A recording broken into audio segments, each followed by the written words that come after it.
Hello everyone. At last, we're going to go through question 5 from the open paper from last year. This is a very complicated problem with a very obvious answer. I'm sure all of you can guess what the answer is. The answer is just 1, 1.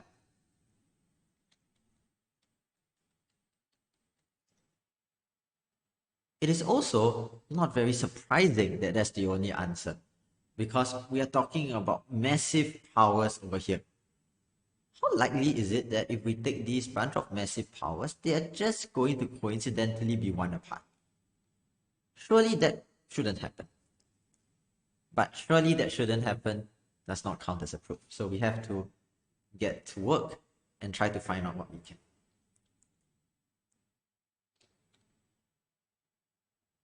Now, part of my motivation here is that I would like to use a difference of squares factorization. Now, that will work if at least something's a square. Now, 1 is a square, and I hope that I can show b is even. Now, it turns out that is not 100% accurate, but that is broadly going to be the driving force behind much of our proof. We want to get to the point first where b is even, and then we'll be able to do some factorizations and hopefully some bounding stuff. So that's what we're going to try to do. Okay, so I'm going to refer to my notes a little bit here and there because this is very lengthy and I don't want to go off on unrelated tangents too often. So first of all, we'll just do some simple modulos. And before that, I should mention that 2048 is 2 to the power of 11. 2049, apart from being 1 larger than it, is 3 times 683. 683, you can spare a couple of minutes to verify that it is prime. Now, coming back to here and looking at it, I want to just take mod 2 to see if I can squeeze out anything about b being even, right? That would be really nice. Unfortunately, I can't do that. It just tells me a to the 2048 is 1, so a is odd. That's about all I can get. Now, I'm going to take modulo 2049, kind of, but 2049 is a little bit inconvenient. It's a bit inconvenient because if I take modulo 2049 and I try to tackle something like b to the power of 2049, mod 2049, things do not quite work out that well. So I'm going to just separate it into 3 and 683.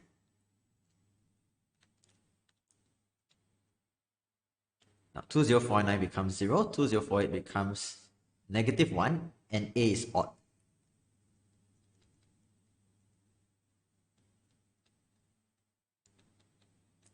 So a is odd, so these negatives all disappear, and you get b to the 2049 is congruent to 1.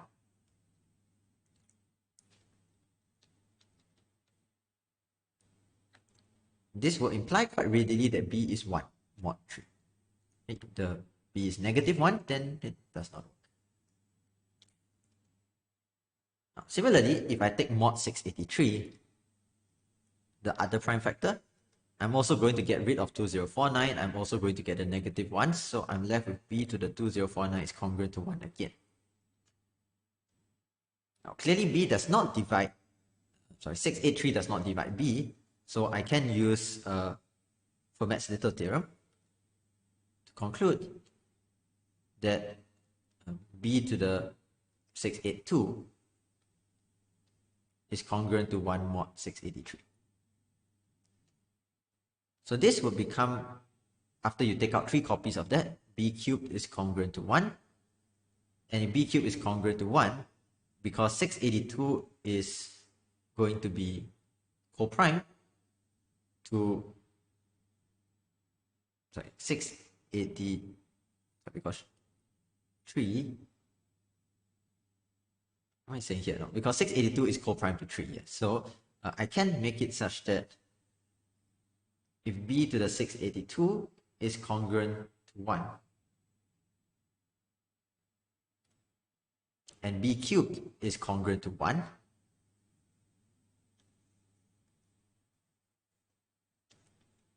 it will combine to give me B is 1 mod 683.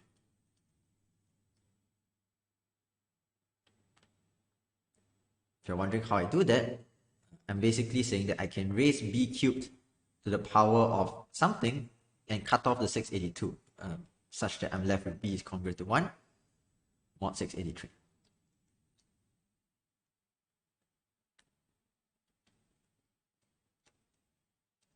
Okay. So altogether, this tells me that B is 1 modulo 2049. So this is going to be something that I'm going to make use of in a very intuitive way. I want to say that if B is congruent to 1 mod 2049, then my solutions are going to be pretty big unless B is 1.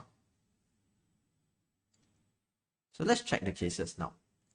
So if B is 1, if B is 1, I am left with 2049 a to the 2048 minus 2048 to the power of a is equal to 1.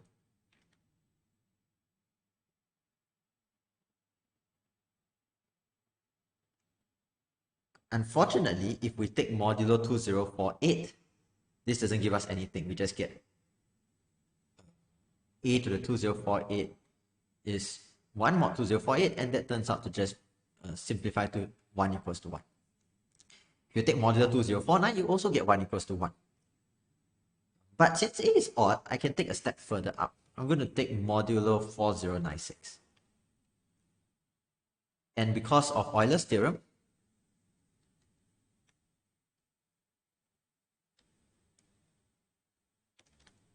a to the phi of 4096, which is a to the 2048, is 1 modulo 4096.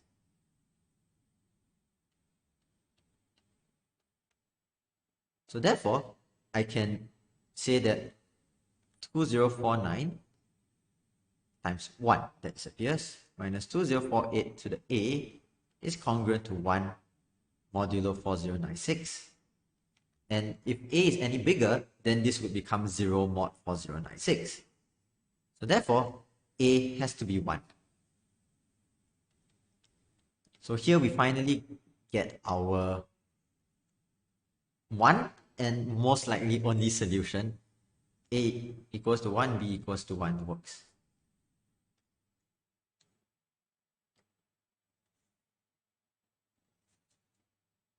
Now, I want to say that if B is large, then hopefully something is going to go wrong. Remember that B is congruent to 1 mod 2049. So let's see what we can deduce from here.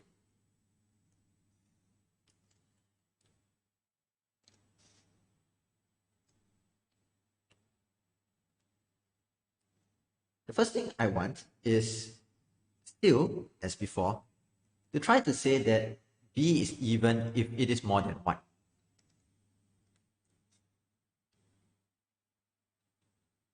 So remember what we have gotten so far? We have gotten that if B is 1, A is 1.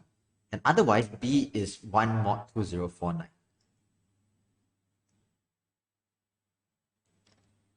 So if B is greater than 1. I also want to do the same modulo 4096 as we have done earlier on.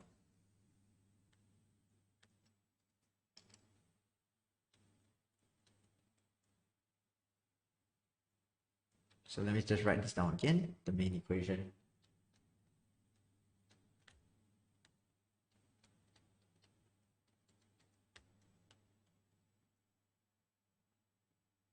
Now, if we try to take modulo 4096,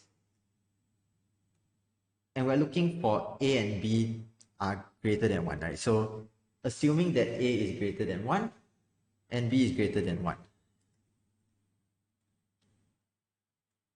Both of them happen at the same time.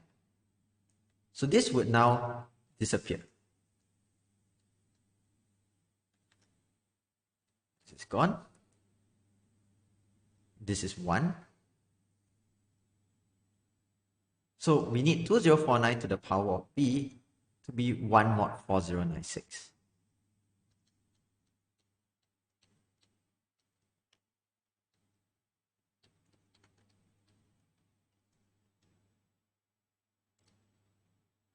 And turns out we can verify this pretty easily. 2049 squared is going to be 1 mod 4096, meaning that modulo 4096, if b is odd, it doesn't work, and if b is even, it does work. So b is even, which is what we wanted earlier on, so that now we can write down a difference of squares. I'm going to do something here which will make sense in retrospect. For the interest of time, I'm going to just do it immediately. And what that is that I'll write down b equals 2 to the alpha times m, where m is odd. Basically saying that 2 to the alpha double divides b. Now I'm going to try to chase down powers of 2 somewhere at some point, but first we'll do what was promised, which is I would like to write it as a difference of squares. So let's make that happen.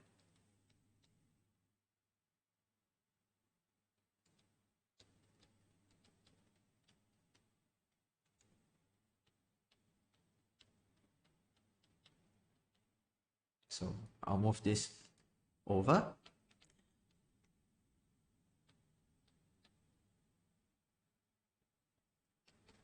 And then we'll see what we can get.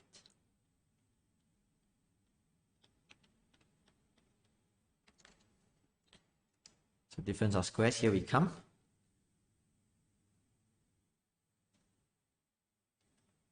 One, 0, 2, 4. Just all looking fairly horrendous, but fairly horrendous does have its benefits. The benefits is that there are so many things that could possibly go wrong, which is what we're hoping for. We're hoping to try to show that something goes wrong after all.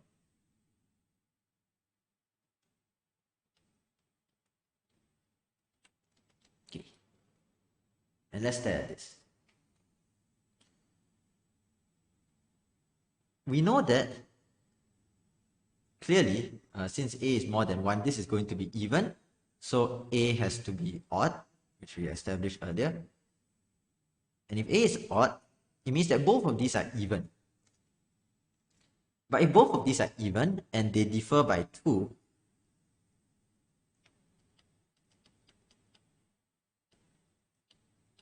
it means that one of these is going to be just having one factor of 2. Their GCD is going to be 2.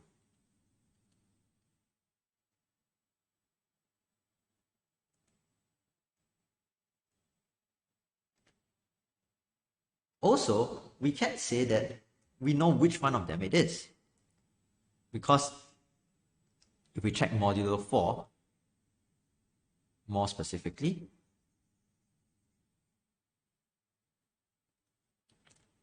this here, the first term is going to be 1 times 1 plus 1. So it's going to be 2 mod 4.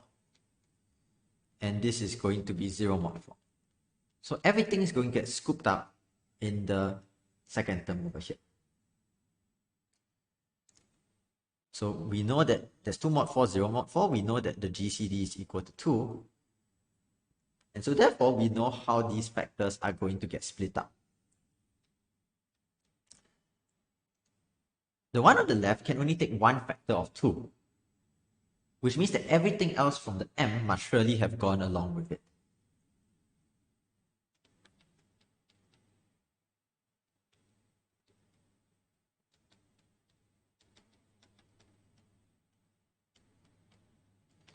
And everything else on the right must have took everything else.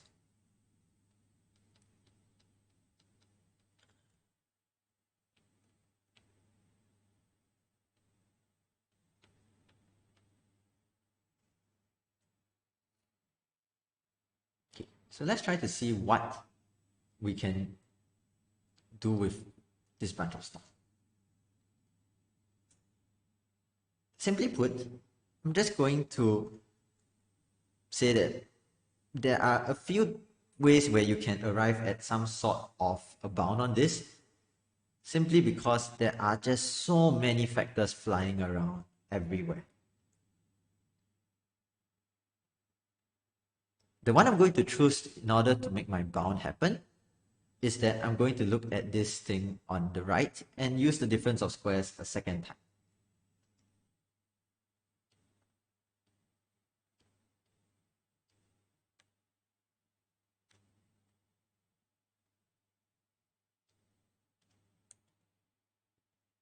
Sorry, this is getting to a lot of terms, so if I have written anything that looks really strange, feel free to let me know in the comments below. I am not surprised if that happens.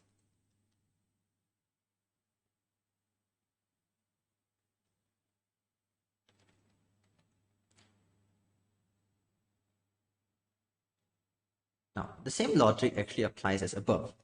If we take this mod 4, the thing on the left is going to be 2 mod 4. But this is a power of 2. So the only way that can happen is this is equal to 2, which is nonsense.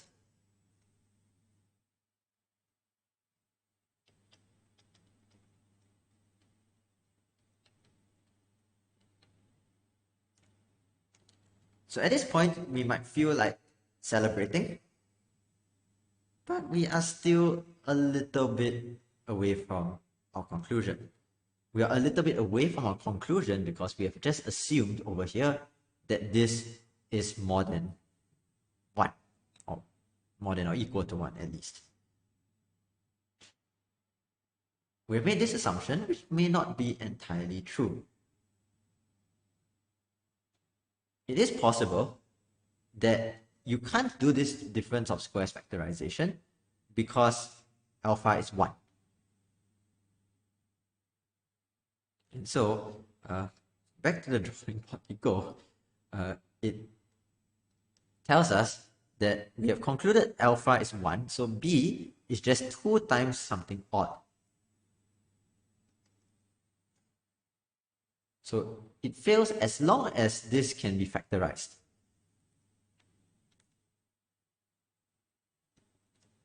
Alpha is 1, so b is actually equals to 2m.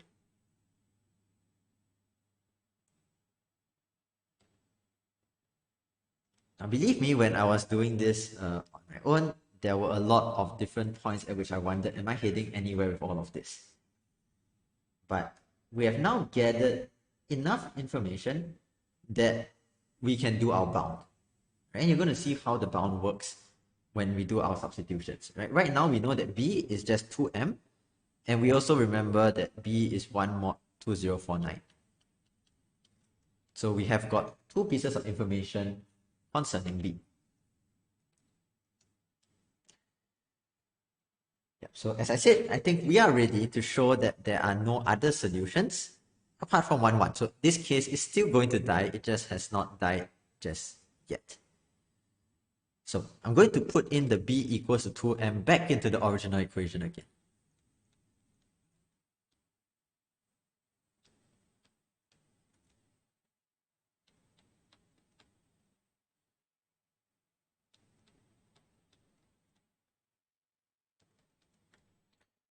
And again, I am still going to do the same difference of squares factorizations, except without that ghastly alpha chasing us around, because now we know that it's 2m, it's not 2 to the alpha m.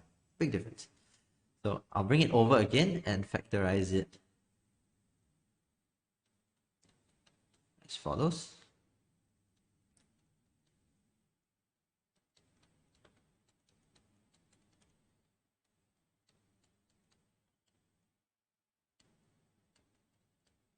And we want to kind of say the same thing as before.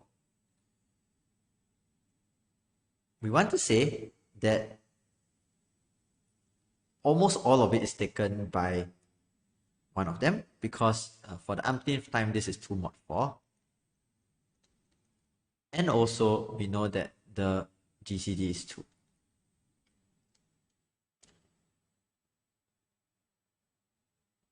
So the entire m must really go there. We know the thing on the left cannot be equal to 2. So the only way that this can happen is that it takes up 2 times m to the 2049.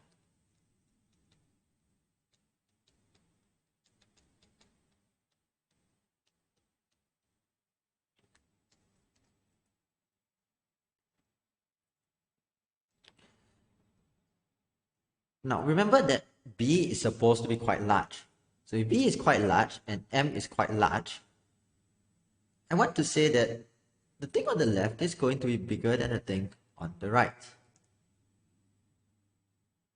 And how do we know this? We can just take a short little detour to show that 2049 to the M is going to be greater than M to the 2049 if M is more than or equal to strictly more than 2049.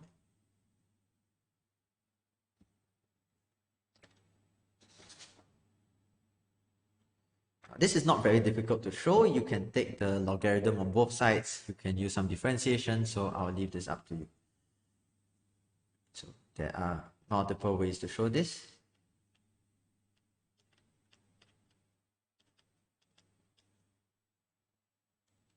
And so, based on this, if M is more than 2049, this is going to die.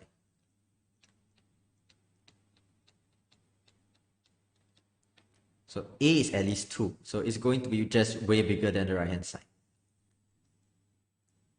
So there's only one possibility left, which we have to check. And that one possibility is that B is 2050 and M is 1025. That would be under the threshold.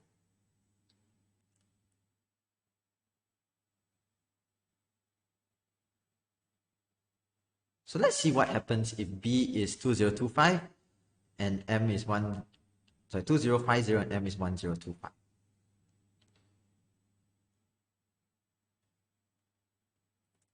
Right. It would tell me that based on these two equations, right, one of them is 2049 times 1 to the power 1025, A to 1024 plus 1 is 2 times 1025 to the 2049. I'm fairly sure something is already wrong with this, but just in case we are not sure how to show it, let's just write the other equation down because it will be quite straightforward to just subtract them.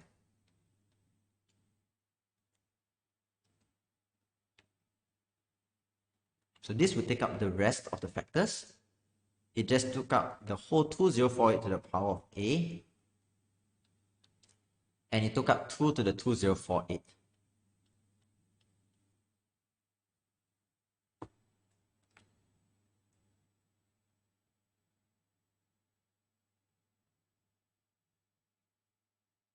So what happens here? I am going to just subtract the two equations here. And something is bound to go wrong. Okay, let's just divide this by 2 and stare very hard. Hopefully, we can think of some modulo where this will collapse.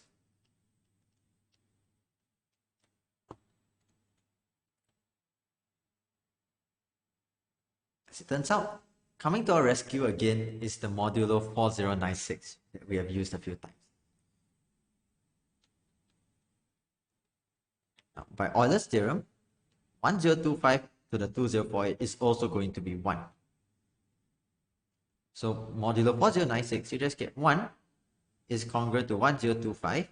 This is definitely very, very divisible by 4096. So you are left with 1 is congruent to 1025. Contradiction.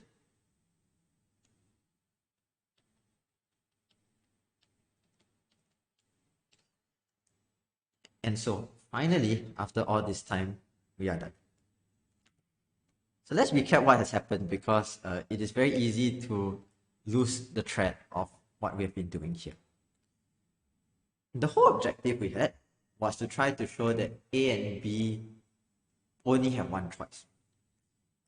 And I wanted to impose as many restrictions on it as I could. The main tools I had were modulo 2048, which we realized 4096 was more effective, and modulo 2049, where we realized that splitting to 3 and 683 was more effective. So when we started off here, what we wanted to establish was that there is some sort of bound on B from a modulo perspective, And it turns out that B is 1 mod 2049. If B is 1, A must be 1. And if B is larger than 1, it must be really large. And A also has to follow it up and be relatively large. So I now want to find out if B is that large, is there some sort of bounding argument that I can do on this? So after we found out that B is even, we just stubbornly kept chasing along this notion of, okay, if B is even, then these two factors here, you can split it open using a difference of squares and then look at their GCD, which is 2. If the GCD is 2, we know how the right hand side is being partitioned up. And I kind of just did this about 3 times. I kept on using that difference of squares factorization. GCD is 2, split it open, split it open, split it open. And eventually, after finding out that B at most has 1 factor of 2 inside, my bound was tight enough where I didn't have to worry about too many floating variables. I could just compare them, which I wasn't able to do if there was a 2 to the alpha hanging around, causing me a lot of headache. It's possible I might have been able to do it a bit tighter without needing to check this one more case, but I felt that checking that one more case is not nearly as difficult as trying to do more work with this already very frightening and confusing bound. And there you go. This is probably by some distance the most difficult 10 marks to get in last year's SMO, but do expect at least one problem to be relatively challenging, whether it be lengthy like this or just requiring some very unusual ingenuity, which has appeared in some other years of the open second round. So thanks for watching and bearing with this very long exposition. Hope it helps. Let me know if I've made any mistakes or if there's anything that you need to clarify. Okay, so once again, the purpose of all the things we've done here is to prove a very, very obvious answer. And this is the characteristic of the second round. So do not come away thinking that, oh, all I need to do is to write the answer down and just give some rough explanation. Sometimes the explanation can be really, really difficult. So thanks for watching. All the best if you're taking the SMO pretty soon after watching this video, and let me know if you have anything else to add.